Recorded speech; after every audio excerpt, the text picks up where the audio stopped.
Welcome to Another Bite, where we rewatch the most innovative and intriguing pitches from Shark Tank. I'm Jorie, and I'm joined by Ariel. Hey, everyone. How's it going? And Jon. Hey, everybody. Today in the tank, we have a new way to care for your derriere. These founders aim to put the dude in doo-doo. Will they secure a shark, or will their dreams be wiped away? Well, we'll tell you after this ad. You know it, we know it. Next year is creeping up quick. If you want to win inside your niche in 2024, you need tech that puts you in the pilot seat. The new HubSpot Sales Hub will help you close out the year strong and kickstart your success in 2024. Teams can collaborate on every inch of the customer journey and keep operations running smoothly with comprehensive prospecting workspace and powerful sales analytics tools that keep data connected across teams. And with over 1,400 integrations, there's a ton of ways to mix in new features. So finish out Q4 strong and gear up for the new year with HubSpot Sales Hub. Learn more at hubspot.com/sales. So today in the tank, we have Dude Wipes. And Dude Wipes is brought to us by Sean, Ryan, and Jeff. The dudes, if you will. And their product is Dude Wipes, which are the first bathroom wipes for dudes. I don't really know what to call these besides wipes. It's because they're wipes. Yeah, baby wipes for grown men. They're wipes. For your booty, right? They're booty wipes. Yeah. For men, they're baby wipes put in a black packaging. Sleek. It's with the word dude on them. For men. So that men will be okay buying them. Illustratively, I think we've nailed it. Yeah. So essentially the problem that they're trying to solve is, traditional toilet paper can be irritating for the booty, but baby wipes are for babies and grown men need an alternative option. So their product are, just as the name suggests, wipes for dudes, which aim to combat stank for all the dude regions.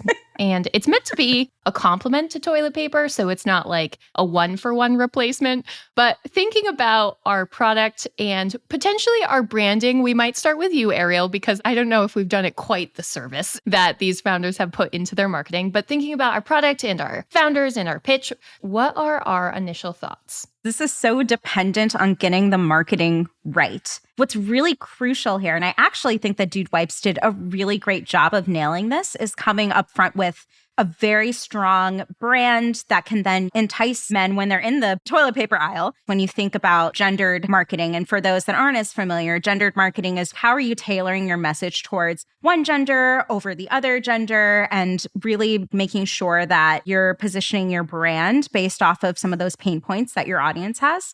When it comes to men's industry and like personal care, this is an industry that has been growing pretty significantly. It's expected to be up by $115 billion by 2028, which is up nearly $80 billion from last year. Wow. So there's a huge opportunity for men's personal care and grooming within the market. So they really need to nail down having a strong brand that doesn't make dudes feel embarrassed to buy it for themselves. And also, makes them feel good about spending potentially double of what they would pay for the alternative for toilet paper or for baby wipes.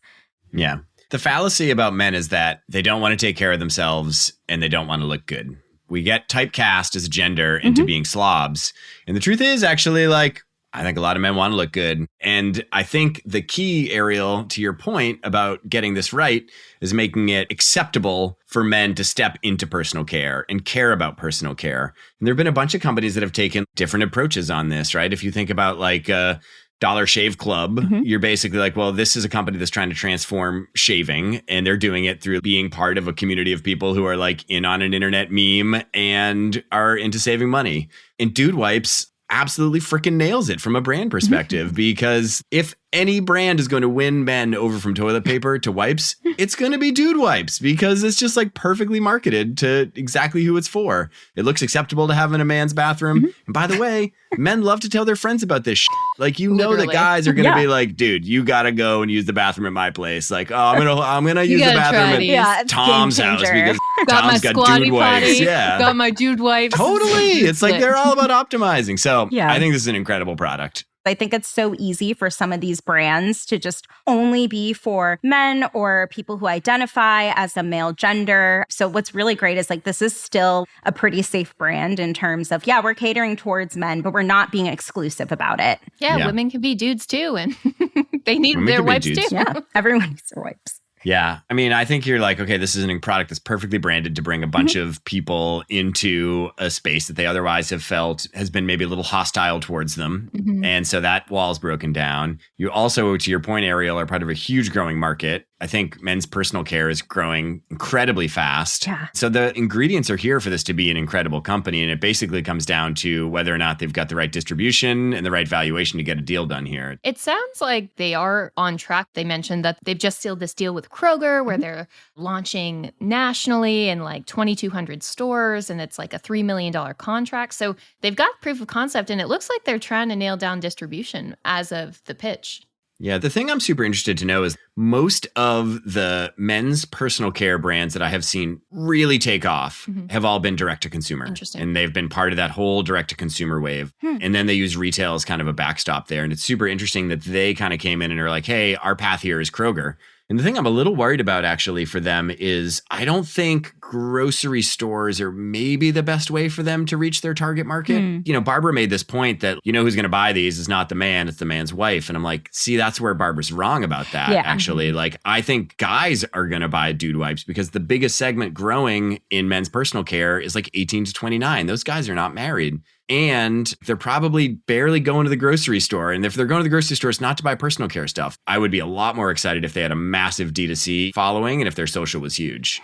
Yeah, and their margins are higher too, just D2C. Yeah. So it's interesting that they're going into the space where they're actually making less money. Yeah. So here's my thing. So I get it. Everyone likes a clean derriere. But do we think this is actually something that could take off outside of the United States? Because you know what also cleans your butt? A bidet. Bidets. It's like this is a product for which there is a solution that really works, that is very popular elsewhere. I mean, it's gaining popularity in the US. Do we even need a new product for this? Like, I get that people are using baby wipes, but you know what's just easier and more sustainable? Bidets. Then you don't have to worry about your septic tank. But you got to buy a bidet. You got to install a bidet. You have to install it one time. Then you got to clean it. You know what guys are really bad at? They're really good at personal care and they're really bad at cleaning their toilet. Yes. That's actually the truth. Bidet is not a good solution for 18 to 29-year-old men. If I was stack ranking 18 to 29-year-old men, what the best solution is, bidet would be at the absolute bottom of it. Garden hose is better than bidet. Oh my God. Okay. I don't know what kind of bidets you've said on Jon that are that I've been to powerful. Tokyo. You have misinstalled your bidet, Jon. So I think actually what would make the most sense is like dude wipes on the go. Airports. Exactly. Or like a little keychain that you can pull out your dude wipes because it's all in this tissue box size packaging. A lot of men don't have purses or body bags that they can just like stuff, not body bags. Oh my gosh. Bag. Love that. You know what I mean? Like a satchels. crossover bag. A crossbody satchels. bag. Thank you. Yeah. We're always going to don't have a morbid place to things carry here, that. Ariel. And it's always We are. you. I'm not worried about them going outside the US. It's true. I don't think the term dude will work everywhere in the world by any means. I'm sure they can come up with other clever terms there. But I mean, I don't know. I think the men's personal care market in the US is gigantic. And if they get a huge slice of that, I think that's incredible for them. Do we worry about them being like a single product company, though? That's something that we talk about a lot in terms of like the ultimate. Go hard. Sell as many dude wipes as possible. Okay. Why do you think that will be successful just as like a single product company? A couple reasons. Number one is if they can gain a huge share of the market with one product, they can just get incredible margins on that, incredible scale of production and stuff. Most companies can't even get traction on one product, never mind multiple products. Stay in your lane, get incredible product market fit, run it as hard as you can. And only when you get towards like the upper 2/3 of that S curve, introduce another product. But do you think the higher margins and stuff is just a matter of like adoption over time for the product? Well, I think the truth is the number one factor that dictates margin typically is either cost of goods sold or sales and marketing expenses. And for physical goods, cost of goods sold is very high, and there is a incremental cost for every item to produce it. If you're producing a product that has very low scale, your margins are going to be very high because the number one way to bring your COGS down is to produce a lot of something. If you go to a manufacturer and say, I need to produce 1,000 boxes of dude wipes, they're going to be like, ooh, that's expensive. We got to set everything up. It's a huge setup expense. If you're like, I'm going to do 100,000 boxes, they're like, I can do that cheaper. You can do 1 million boxes. I can do that really cheap. And so I think scale is a factor. And that's the reason why you introduce a new product, you're going to immediately have lower margins. So Rob and Kevin were just like gunning for this deal. So much so that they tried to combine forces and woo the founder to their deal, which would have been 27.5% for the initial ask of $300,000. But Mark, who had like gone out initially and was like, yeah, I'm not interested in this industry at all, and you're underestimating your marketing costs, in like the last 2 minutes of the episode, just sort of swiped in and was like, you know what, I'll give you $300,000 for 25%. And immediately the founders were like, absolutely deal. So he completely came out from nowhere and took it from Kevin and Robert. So ultimately, Dude Wipes walked away with a deal with Mark, which is always a good investor to have on your side. So company update for you. Wow. Just that is my reaction to where this company went. So pre-Shark Tank, sales were $5,000 per week on average for Dude Wipes. Post Shark Tank, 1.4 million per week. Yes. So you are correct.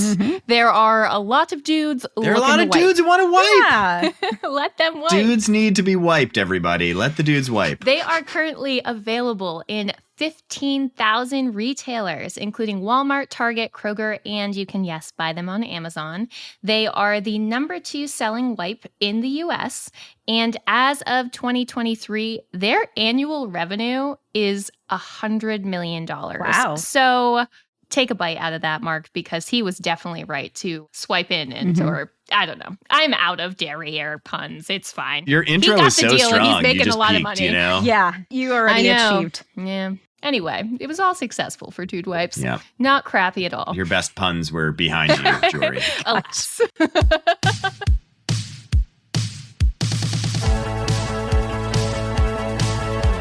Today's episode was written and produced by the mythical Matthew Brown.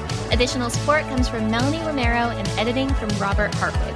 If you're a fan of the show, even if you're not a fan of the show, tell a friend. Word of mouth is the best way to support the show. That does it for me. We'll see you next episode here in the tank for another bite.